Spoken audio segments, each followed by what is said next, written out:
16. An entire world existed beneath Lugal Lane. No, corrected Kara. Not a world, but something that seemed at least as large as, if not larger than, the regal kingdom far above her.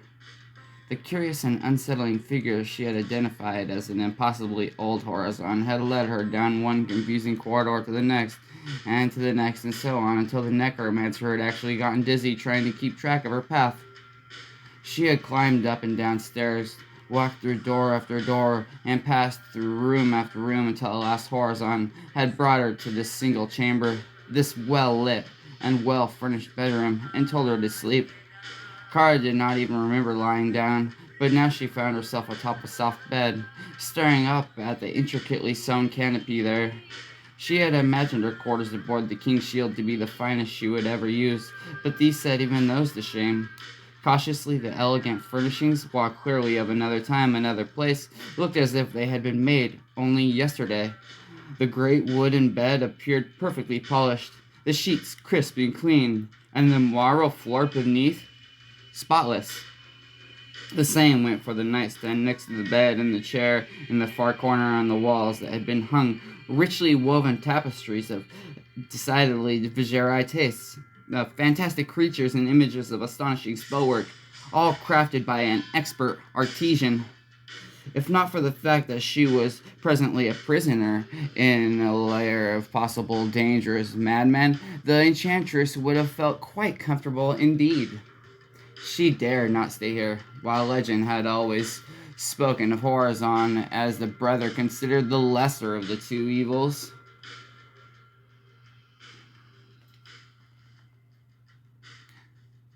He nonetheless not only remained an ambitious Viserai who had once too commanded demons to serve him, but who had also clearly had lost his sanity over the centuries. Kara wondered how he had even survived for so long. The only records of such extensive life-extending spells had always included the summoning of unearthly powers to help cast them.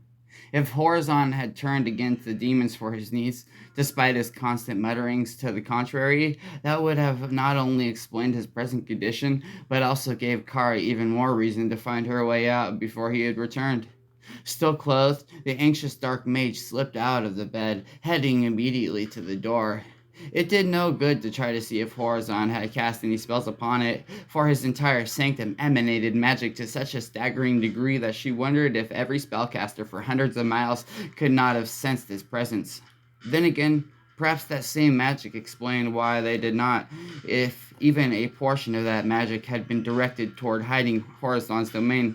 Then the greatest mages in all the world could have stood at the very doorstep and still not noticed at the wonder at their feet. Deciding to take the risk, the necromancer tugged at the handle, trying to find the door unmoving. She tried again, with equal dismissal results. It hardly surprised her that she had been locked in, but the truth nevertheless frustrated Kara immensely. The necromancer had been trapped time and time again since the beginning, this chase, and now she wondered whether or not she would be able to escape this prison. Unwilling to give up, Kara touched the handle and muttered a spell of opening.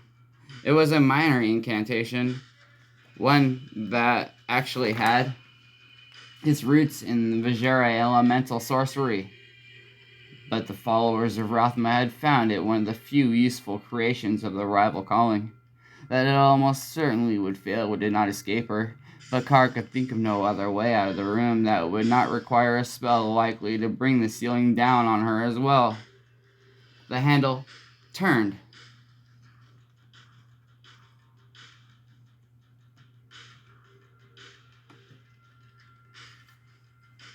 Startled by her unlikely success, the necromancer nearly flung open the door. Instead, taking a deep breath, Kara cautiously opened it a crack, then surveyed the outer hallway. Seeing no sign of danger, the dark mage quietly stepped out. She peered both directions, trying to recall by which she had earlier come. After a brief mental debate, Kara turned to the right and ran. The corridor ended at a stairway that led up, a helpful sign. Kara pushed herself up to the steps, certain that if she kept going the direction she did, the desperate spellcaster would eventually find her way out. The stairway stopped 2 flights later, opening up into a much wider corridor. Making certain that Horizon did not seem about, the necromancer crept down the larger hall. Although the room in which she had slept had been well decorated, the halls themselves seemed positively austere, with only the occasional door breaking the monotony.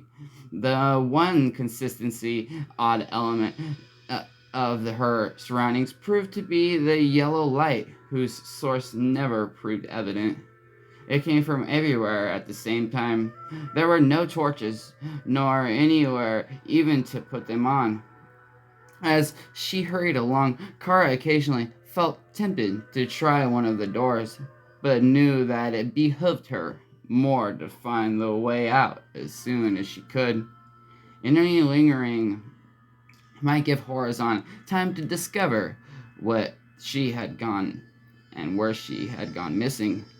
While the necromancer dearly wanted to know more about the mad mage and his sanctum, she desired to do so on her own terms, not his. Just ahead, the corridor took a hard right turn. Kara stepped up her pace, hoping that the change in direction meant that she had found a passage to the outside. The frustrated enchantress cut around the corner as quickly as she could, praying that somewhere at the end would be another stairway, or better yet, the true exit. Instead, she found herself facing a blank wall. The hallway simply ended just a few yards after it had begun. Putting both hands to it, the necromancer checked the wall for illusions, magic, even a false front.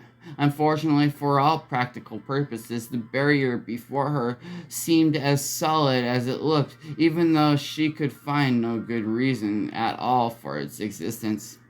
Stepping back, Kara studied the only other direction.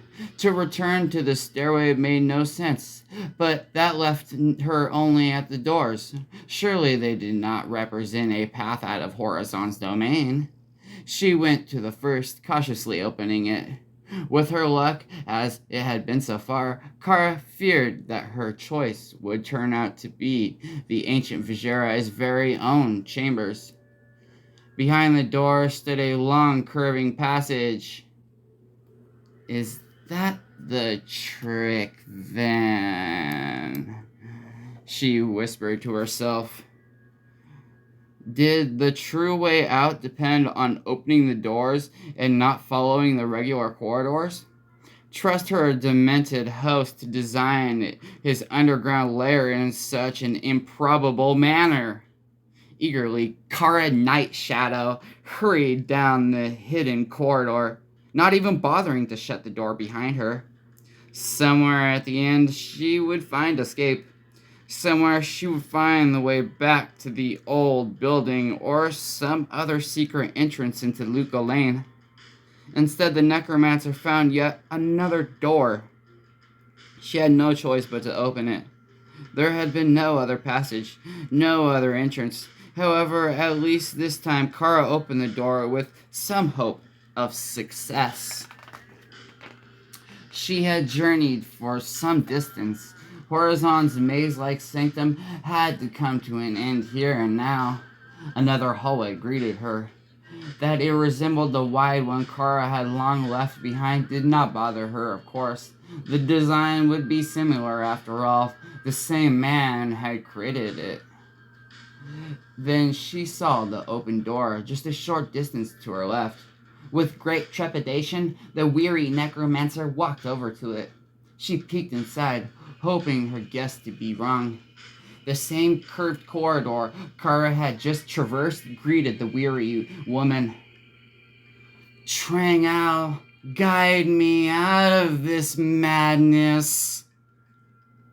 What point had there been to a corridor that returned to the same hall? Kara blinked as another realization hit her. This door and the one she had returned by had been located on opposite sides of the hall. How could she possibly have looped around like that? The corridor would have led to or cut through the hallway, a complete impossibility. Without hesitation, Kara headed for the lone door left to her.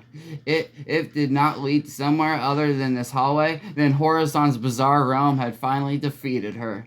To the necromancer's relief, though, the doorway opened into a vast chamber in which two sets of wide banistered staircase flanked a pair of high bronze doors decorated with intricate dragon motifs. A well-preserved marble floor covered the entire expanse of the room, and more tapestries covered the stone walls. Carr stepped into the massive room, debating whether to choose the doors or one of the staircases. The doors looked most tantalizing, being directly across from her, but the stairs too enticed the necromancer, either one possibility leading to an exit above ground. A slight sound above her head made Kara look up, then gasp at what she saw. Far up, far up, Horizon sat in a chair, the white-haired sorcerer mumbling to himself while he ate at a long dinner table. The noise Kara had heard earlier had been the madman laying his knife on what looked to be an elaborate gold plate filled with rich meat. Even though so far below, Kara could still smell its succulent flavor. As she watched, Horizon reached for a goblet of wine, the elderly Vajeri taking a long sip without spilling so much as a drop. The feat especially amazed her, not because she had not thought the insane mage capable of simple table manners, but because he did so while he sat upside down on the ceiling. In fact, the entire tableau was upside down, and yet nothing fell toward Kara. The chair, the table, the plates, full of fresh food, even Horizon's lengthy beard, all defied basic nature. Gazing around the ceiling in astonishment, the dark mage even saw doors and other staircases that would have suited the mage well in its present position. If not for Horizon and his elaborate meal, it would have been as if she stared at a mirror image above her. Still drinking, Horizon cocked his head up, or rather down, at the last and caught sight of the startled young woman. Come! Come! He called to her. You're late! I don't like it when people are late! Fearful that he might use his considerable power to drag her up to the ceiling, perhaps forever eliminating her hopes for escape, Kara rushed across the great hall, heading to the bronze doors. They had to lead somewhere out of his reach. They had to. With one last look up at her captor, Kara flung open the nearest of the doors and darted through. If she could just keep ahead of him. Ah, good. Sit there. Horizon watched her from the entire end of a long, elegant table, identical to the one at which she had just seen him sitting. Only this time, it stood not at the ceiling, but rather in the center of the room she had just now entered. The exact same meal, even down to the wine, lay spread before him. Beyond the mage, doorways and staircases, just like the necromancer had just seen atop the other chamber, now serve as backdrop to Horizon and his meal. Unable to prevent herself from doing so, Kara looked up at the ceiling. Staircases and doorways, all upside down, greeted her gaze. One of the latter, a bronze giant, stood open as if someone had flung it aside in haste. Rathma, protect me, Kara murmured. Sit, girl, sit, commanded Horizon, totally oblivious to her dismay. Time to eat! And with nothing more she could do to save herself, the necromancer obeyed.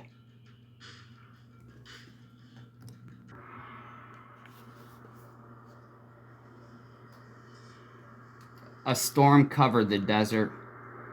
A vast ocean of black churning clouds that spread all the way from the east to the far west as Augustus Malevolent could see. Dawn had risen, but it might as well have been just after sunset. So dark had the day begun. Some might have taken such a threatening sky for a bad omen, but the general saw it instead as a sign that his time had come, that his day of destiny was at hand. Luke Lane lay just ahead, and in it he knew cringed the fool who wore the glorious armor. His glorious armor. Zazax had assured him of the last. Where else would the stranger have gone? The winds blew strong, ensuring that no ship would be heading out to sea this day. He had to still be in the city.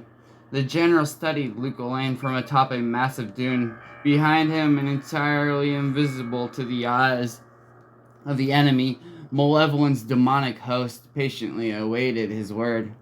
Because of the particular spell utilized, the sinister creature still wore the shells of his men, although eventually they would be able to discard those. They had needed them to make the passage from hell to the mortal plane, and yet would require them for some time to come. That need, though, did not bother Malevolent for the moment. It served better that the enemy thought that this tiny army simply mortal. It would make the commanders in Luke Lane overconfident, arrogant. They would commit themselves to tactics that would expend themselves, and they would quick for a quick early victory. But in doing so, they would merely be setting themselves up for a slaughter that Malevolent already much savored. Zazax joined the human, the mantis finally creeping into sight after being gone far too long. Something about that struck the general as curious. Of all the demons now with him, Zazax clearly had to be the most dominating, yet the insidious insect moved about as if fearful that, even on such a dark day, someone might see him. "Why do you lurk about? What are you afraid of?" Malevolent asked, growing a bit suspicious. "Are you expecting something I should know of?" "This one is afraid of nothing," the mantis snapped, his mandibles working furiously. "Nothing." However, in a slightly lower voice, he added, "This one is merely cautious." "You act as if you fear something." "No. Nothing." General Malevolent again recalled both Zazax's reaction to the name Baal and the fact that Luke Lane had been said to house underneath it the Demon Lord's tomb. Could there be some fact, after all, to that outlandish tale? Deciding he could investigate the demon's anxieties later, General Malevolent turned his gaze back to Luke Lane. The city lay unsuspecting, even now. A contingent of the Sultan's forces rode out of the gates on early morning patrol. The riders' attitudes plain to see even from this distance. They did their rounds with the notion that no one would have the audacity to attack, especially by the way of desert. Luke Lane more feared attacks by sea on a day as fierce as this one looked to be. The odds of that appeared infinitesimal. "We will let the patrol come as near as possible," he informed the mantis. "Then we shall take them. I want to see how your warriors act before we seek the city itself." "Not this one's warriors," corrected Zazax. "Yours." The riders swept out, crisscrossing the land beyond the walls. Malevolent watched and waited, knowing that their course would soon enough take the patrol to where he wanted them to be. "Prepare the archers." A rank of figures stepped forward, inhuman eyes, eager. Although they wore about the husks of Malevolent's men, the demons somehow remained the knowledge and skills of their victims. The faces Augustus Malevolent glanced at had been the faces of his best archers. Now, the demons would prove whether or not they could do as well, or preferably better. "On my mark," he commanded. They readied their bows. Zazax spoke a single word, and the tips of the arrows blazed. The turbine riders drew nearer. Malevolent shifted his mount, the better to be seen by them. One of the defenders noted him and called out to the others. The patrol, an estimated 40 and more in strength, turned toward the outsider. "Be ready!" He urged his horse a few steps in the direction of the other riders, if he intended to meet them. They in turn rode at a pace that suggested that they were wary, but not very much so. And at last the soldiers from Luke Lane came near enough for General Malevolent's tastes. Now! Even the howling wind could not overwhelm the terrible shrieks of the feathered shafts in flight. A rain of death, undaunted by the gale, fell upon the enemy. The first of the arrows landed, some missing, some striking well. Malevolent saw a bolt hit one of the lead riders dead on, the shaft burning through his breastplate as if the latter did not exist, then burying itself deep in the man's chest. Even more shocking, that rider suddenly burst into flames. His terrible wound, the point of origin, the corpse fell off the frightened horse, colliding with another mound, who then sheaved, throwing off his own rider, and then to the ground. Another shaft caught a guard in the leg, but what seemed a bad wound at best became a new terror as that, too, erupted in fire. Screaming, the soldier frantically slapped at the limb, entirely engulfed by quickly spreading flames. His animal too shied, and sending the unfortunate man to the ground. Even there the flames would not cease, already spreading up and around the victim's waist. One of the 40 or so riders on patrol, at least a third, lay either dead or so near it, all the bodies afire. Several horses also lay stricken. The rest of the soldiers fought for control of their panicked steeds. A smile on his face, Augustus Malevolent turned back to his deadly horde. Second and third ranks, advance and attack! A war cry that would have chilled most men, but only served to thrill the general, erupted from the throats of those summoned. The demonic warriors poured over the dune. As with Malevolent's lay soldiers, they kept their ranks tight and orderly, yet still he could see the savagery in their movements, the inhuman lust in their continual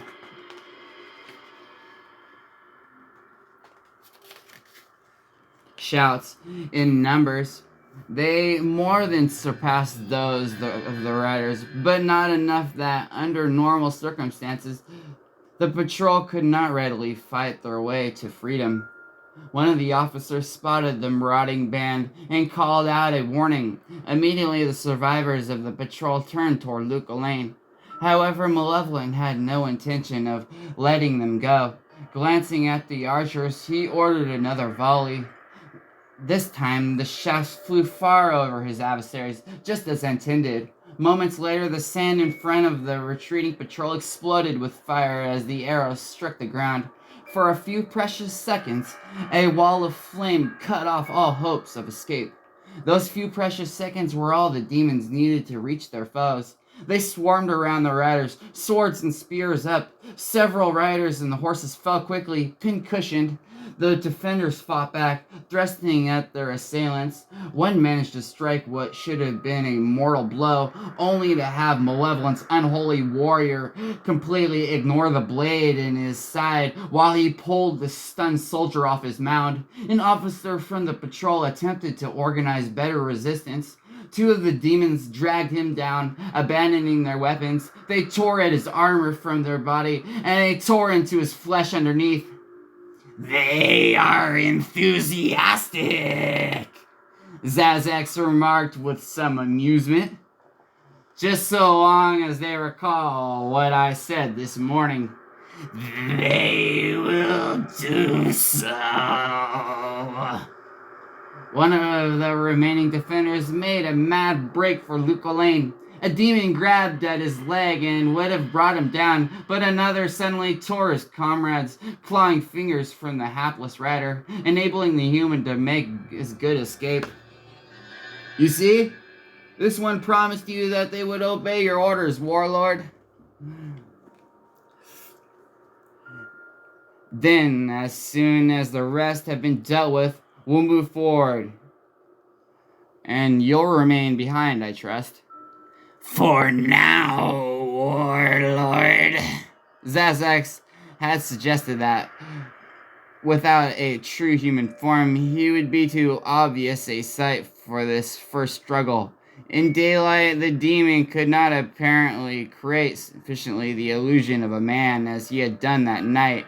In fact, had General Malevolent inspected the shadowed face better during that encounter, he would have seen that no true features had actually existed, just hints of them.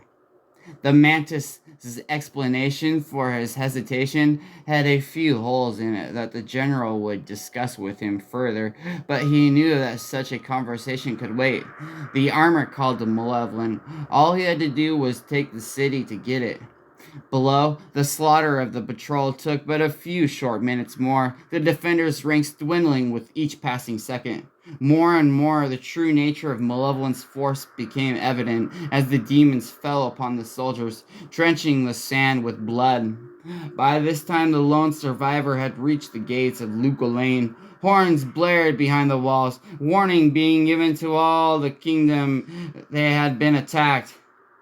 All right, let's let them see us. He raised his hand high in the air, and in it formed the fiery ebony sword that he'd used on the scarab demons. Advance! The clouds rumbled, and the lightning flashed as General Malevolent's army came out of hiding.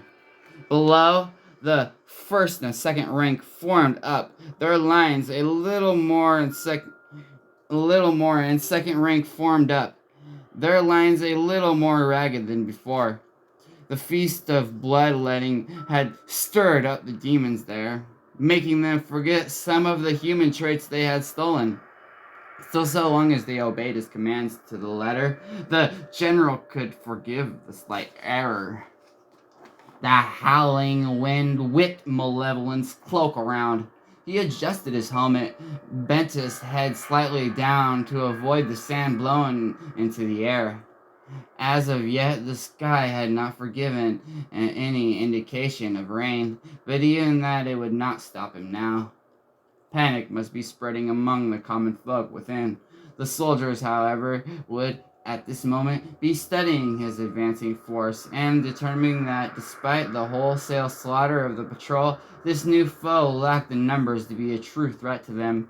They would make one or two choices: either defend the walls only, or send out a much larger force seeking retribution for the horrific deaths of which the one surviving guard would speak. Understanding human emotions, Augustus Malevolent predicted that they would choose the latter. All ranks into line formation. The hellish horde spread out, gradually creating two larger, imposing rows. To the commanders in Luca Lane, it would be clear that the invaders sought to make their force look more impressive. Yet, those same commanders would also think how foolish the newcomers would be to try such an apparent trick. Luca Lane would also wait to see if a second force followed after the first. They would judge the possibility of that by how near the walls Malevolent dared lead his troops. The commanders would then decide whether the risk was worth it to crush the first wave, then retreat back inside before any aid might arrive. The demons began to lose some of the order in their ranks, but for the most part they held as if they should. Their new warlord had promised them much blood, much mayhem, and that alone kept them in control. They had but one order to obey once the walls of the city had been breached. The man clad in the crimson armor had to be brought to Malevolent immediately. All others they could deal with as they desired. As he and his force reached the point midway between the mangled bodies of the unfortunate patrol and the very gates of the fabled realm, a long row of turbaned figures with bows suddenly arose at the battlements. In quick fashion, they loosened a storm of arrows, all arced perfectly to wipe out the first line of attackers, including the general himself. However, as each shaft neared Malevolent, a brief flash of light erupted around each single one. obliterating them before they could touch even his horse. More than a score of arrows vanished in such a way. The archers evidently determined to slay the enemy's leader quickly if they could. Yet around him, his warriors fell one after another, shafts sticking out of throats and sides, even in heads.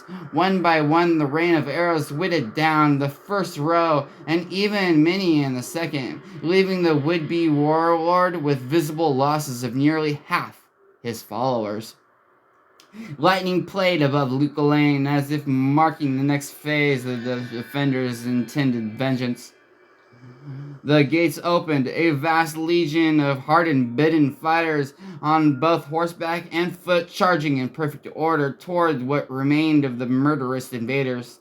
The turbaned warriors spread out, creating a series of rows not only longer than Malevolent's, but also several times thicker, as he had surmised. Defending from battlements had not been satisfying to his adversaries.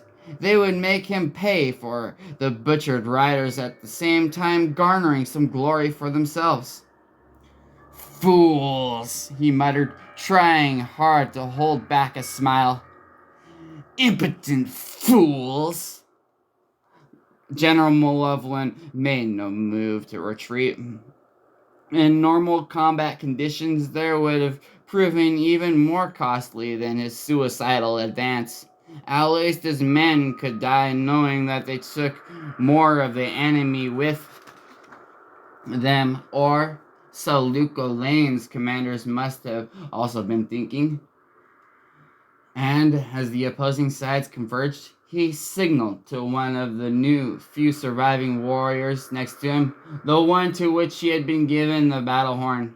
The hellish soldier raised the horn to his lips and blew, sending out a mournful cry throughout the field of combat. From the sand arose the supposed dead, General Augustus Malevolent's demons charging forward, regardless of the wounds and arrows it had inflicted. Armored figures with shafts sticking out of their throats and of their eyes moved to meet the stunned defenders with whom their horrified cries, and tried to back away, only to collide with those advancing behind them. The turbine line slowed, faltered, as the horrific sight registered with each man in front.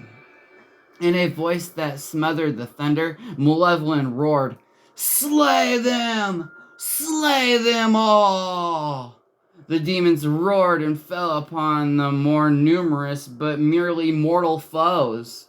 They tore into the humans with their hellish strength, completely severing limbs and even heads from those nearest. The foremost of Luca Lane's defenders perished horribly.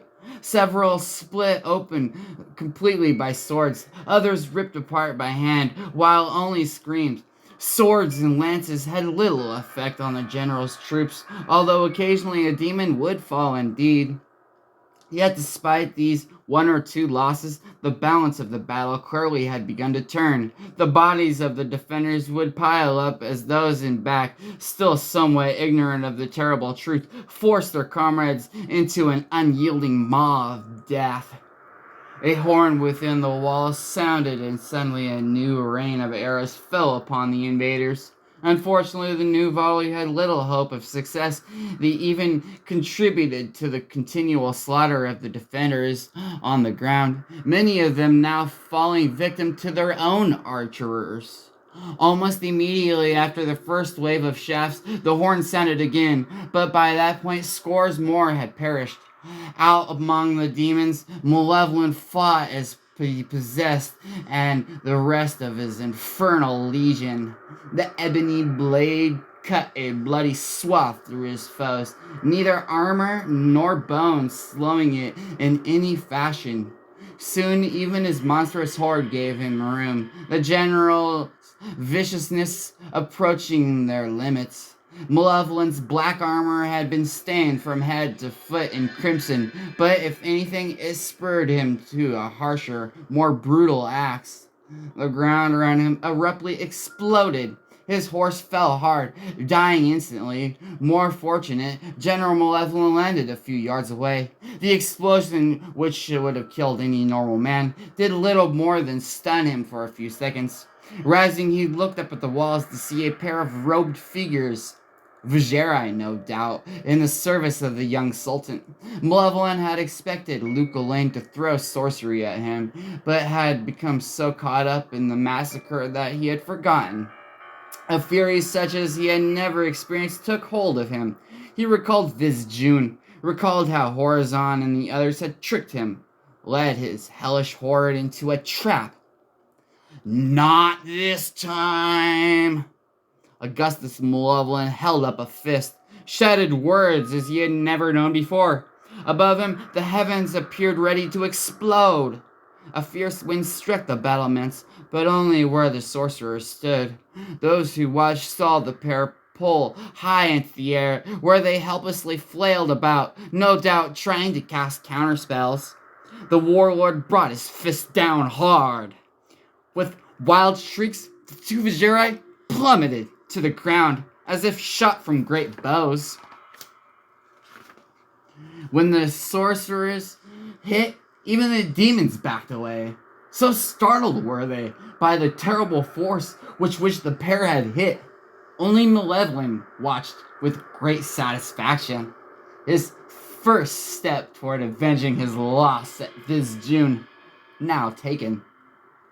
That his memories had so mingled with Bartuk's that they could no longer tell them apart did not even occur to him anymore. There could only be one warlord of blood, and he stood nearly at the gates of this trembling city. His quick eyes caught sight of one among the failing defenders, an officer of high rank. A demon stood before the bearded warrior, a black-clad creature forcing the enemy commander to his knees. General Malevolent acted swiftly, summoning the magical sword and driving it through the back of the stunned demon. The monstrous warrior shrieked, and the body within the black armor shriveled until nothing remained but a thin, papery layer of dried flesh over bone. A wisp of green smoke rose from the collapsing corpse, smoke that dissipated in the wind. Stepping over the pile of bones and metal, Malevolent headed for the officer he had just saved. The general had known that the demon would not have paused in time, and the loss of one of his minions meant little to him. After Luke Lane, he'd be able to summon every beast in hell. The weakened officer tried to fight him, but with a gesture of his hand, Malevolent sent the man's own weapon flying into the throat of one of the other defenders. He seized the hapless officer by the throat, dragging him up to a standing position. Hear me, and you may live, fool. You may as well slay me now. Tightening his grip, Malevolent held on until the fighter nearly suffocated. At the last, he loosened his fingers slightly, allowing the man to breathe again. Your life, the life of everyone in Luke Lane, is mine. Only one thing will save you for the time being. One thing. What? His prisoner gasped, now much more sensible. There is a stranger in the city, a man dressed in armor, the color of the blood that covers both us, and that you might yet keep running through your veins. Bring him to me. Bring him out through the gates and send him to me. You can see the commander calculating the advantages and disadvantages. You'll put an end to this battle? I'll put an end to it when I have what I want. And until I see him, Luke Lane will know no peace. Think well on this, for you can already see that your walls will be of little good against me. It did not take long for the man. I will do it. Then go! General Malevolent contemptuously threw the officer back, waving away a pair of demonic soldiers ready to strike the man down. To the enemy commander he added, call a retreat. Any who pass through the gates will not be slaughtered. Any who fail to follow quick enough will serve as fine food for the Karen crows. This is all I grant you. Be grateful you got this much. The officer fled from him, stumbling in the direction of Luke Lane. Malevolent watched him signal to someone up the walls. A few moments later, a pitiful wail went from one of the other war horns into the city. An armored figure with eyes that matched the blood on Augustus Malevolent's armor came up to him, the face that had once belonged to Zako. Let them go, Warlord? Of course not. Beat them to the ground. Let none survive who do not make it out of the gates. Any who do, though, you do not touch, and none of you are to enter the city.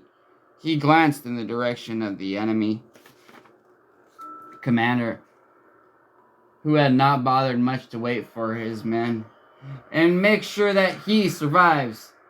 He'll have much to tell them. Yes, Warlord. The Zako demon bowed once, then hesitated.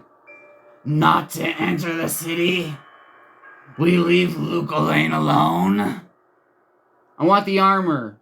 We will harass them, even do what we can to damage their defenses. But until I have the armor and the head of the one who dared keep it from me, the city will not be touched. General Malevolent, Warlord Malevolent smiled grimly. I promised them an end to the battle, that Luke Elaine would not know peace until I had the armor. Once I have it, I will give them exactly what I promised.